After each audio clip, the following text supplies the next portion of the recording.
What's up, guys? Welcome back to the PDGA channel. My name is Corbin Phillips, and today we are continuing our series on how to gain more distance without changing your form. Last week was the first episode in this series, and we talked about how you can do that by getting the right disc. If you're throwing the wrong disc, you're not going to be able to maximize your current throw and your current arm. So we talk about stability, we talk about speed, we talk about the type of throw. So if you haven't seen that video yet, go back and watch that one and then jump back into this video where we're going to talk about how you can maximize your throw without changing your form by throwing smoother. It's super easy to try and rush your shot, try and give it everything you have, which usually results in a crazy throw that doesn't go as far. So we're going to jump into the field and see how we can do this so you can start throwing further.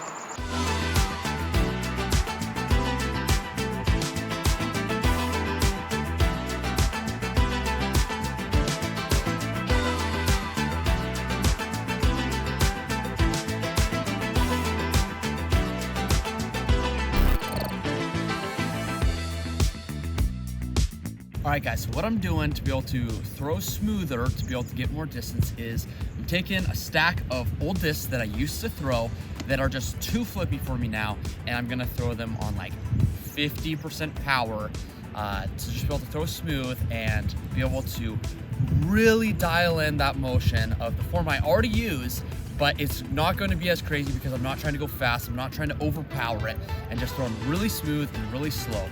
These are discs where if I threw them full power, they would be rollers, right? So these are very unstable for me. So if you're looking at last week's video, it's going to be like 1 or 2 steps below what you would actually be throwing in those lists of options.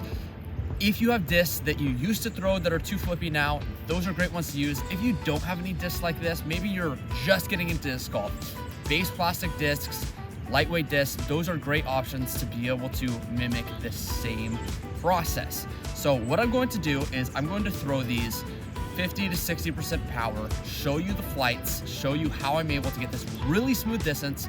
Then I'm gonna throw them like I would throw a normal driver that I have in my bag, show you the differences, and then we're gonna talk about it. All right, so first up we have a Pro Destroyer, 167 gram, probably the flippiest disc of the bunch. So I'm just gonna try and throw this really smooth, get that hyzer flip, churn, and come back and get some really easy distance.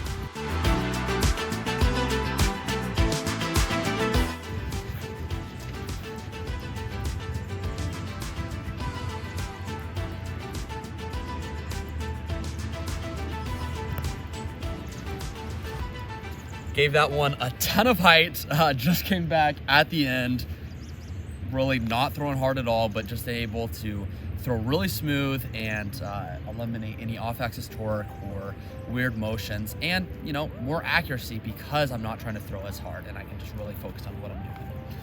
Next up we have a ESP Thrasher. Talked about this one in the last video as an option for some people throwing about 330, so we'll see how this one goes.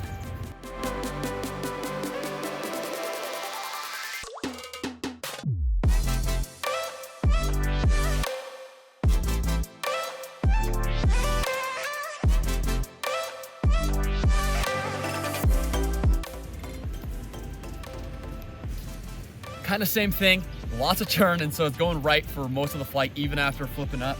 Comes back at the end though, and that got down there, and I'm not having to throw super hard, which is great. All right, next up we have an Infinite Discs. It's either an Emperor or a Pharaoh, I'm not all the way sure. All I know is that it's flippy, so this is another good option.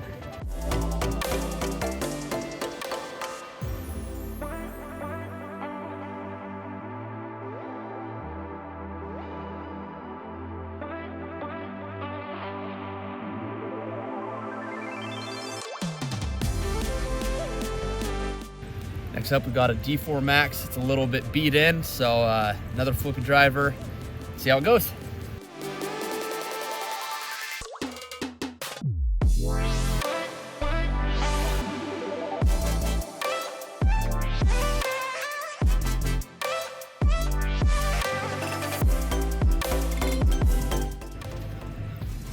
I'm subconsciously wanting to put these discs really high because I know if I threw them regularly, they would need a lot of room for all this churn. I'm still getting an S flight out of them, even throwing them high, but obviously that's minimizing some distance. So I'm gonna try and focus on keeping it a little bit lower to really show that smooth distance of the full S flight. Like I would be throwing a driver, just less power. So last up we have the Trespass. This is a dynamic disc driver. It's a 12 speed. It says it's only a negative 0.5 turn. Not true at all, way flippier than that. Plus this is super beat in, so another flippy driver. Let's see how it goes. 60% normal throw.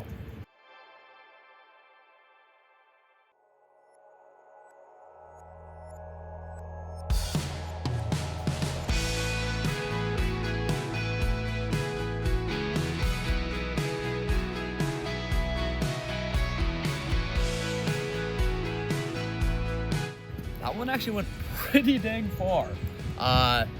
Kind of turned the entire way, but I'm gonna go check on distances on these, and then we're gonna throw them full power to kind of show you really how flippy these discs actually are for my arm, and talk about why it works to throw it smooth.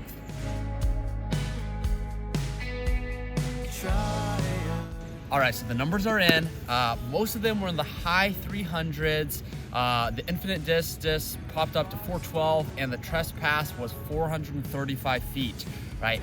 I'm a guy who consistently throws about 430. I get up to the 470 range when I really get a good rip on it. So throwing 50 to 60% effort and getting those numbers is huge, right? I mean, I only threw one set of 5 discs and I got one out to 435. That is great. So I'm really happy with how this is working, and it's a great way for me to practice form, practice throwing well without putting that strain on my body of absolutely ripping it, right? So I'm super excited with this. Now I'm gonna show you throwing some of these discs on full power. Let's see what they do, and it'll show a little bit of the difference between throwing 50% and throwing 80 to 90%.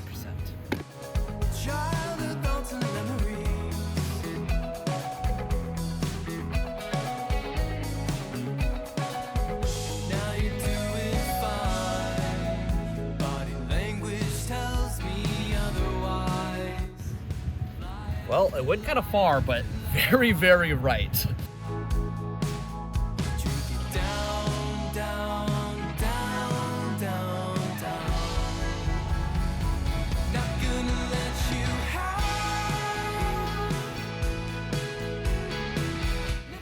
Gave that one a ton of height.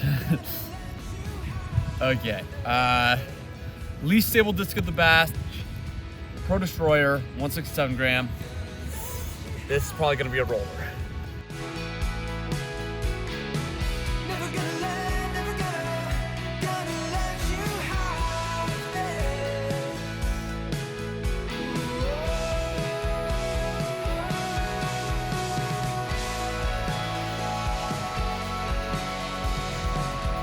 Only got like 70 to 80% power on it, so it ended up just panning super well.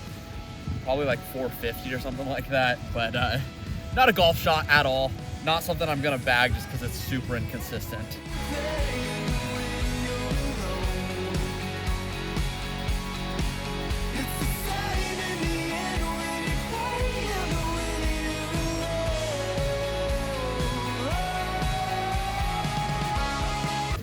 Yikes. That definitely went in the parking lot and hit a car. So I'm definitely just gonna call it there on throwing these understable discs hard.